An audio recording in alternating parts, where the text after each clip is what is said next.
भूतकाल में सरकार ने और विस्तार देने की कोशिश की है।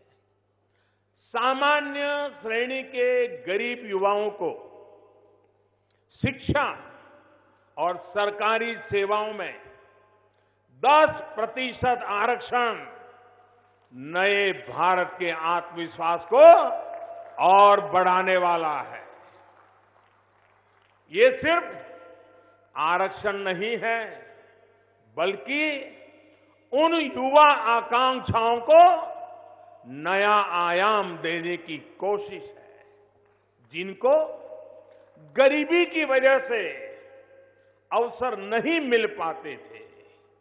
भाइयों और बहनों, बाबा साहब आंबेडकर द्वारा रचित संविधान में आरक्षण का प्रावधान किया गया था। ये मेरे उन भाइयों बहनों को समानता देने की ऐतिहासिक कोशिश थी, जिनके साथ जाति के आधार पर भेदभाव किया जाता रहा है। ये व्यवस्था आज भी उतनी ही मजबूत है जितनी पहले थी, और बाबा साहब ने जो अधिकार दिया है वो आगे भी रहने वाला है।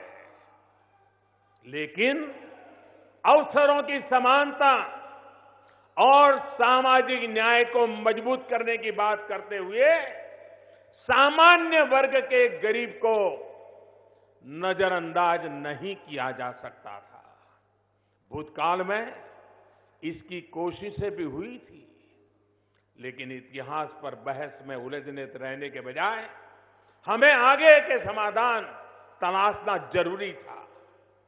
और इसलिए पहले से जिनको आरक्षण की सुविधा मिल रही थी, उनके हक को छेड़े बिना, छीने बिना भाजपा सरकार द्वारा सामान्य वर्ग को 10% आरक्षण का प्रावधान किया गया।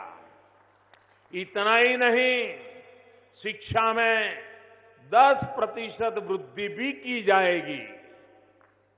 भाइयों और बहनों, यानी शिक्षा में जो आज सीटें हैं उसमें 10% की वृद्धि की जाएगी। बहनों और भाइयों, सब कुछ इसी से ठीक हो जाएगा, ये दावा न मैंने कभी किया है और न मैं करता हूं, लेकिन ये भी एक रास्ता है जो सामान्य वर्ग के गरीबों को अवसर की समानता की तरफ ले जाता है। साथियों, भारतीय जनता पार्टी के हर कार्यकर्ता को इस व्यवस्था के पीछे के भाव और उसके लाभ पर समाज के भीतर व्यापक चर्चा करनी चाहिए। मैं फिर बता दूं कि समाज के किसी भी वर्ग को वंचित किए बिना, किसी के हक को कम किए बिना ये नई व्यवस्था की गई है। मुझे पता है कि कुछ लोग पूरी कोशिश कर रहे हैं कि इस बारे में भ्रम फैलाकर असंतोष की आग लगाते रहे। हमें उनकी साजिशों को भी नाकाम करते चलना है। भाजपा सरकार के कार्यकाल ने ये साबित किया है कि सत्ता के गलियारों में चहल पहल करते दलालों को भी बाहर किया जा सकता है।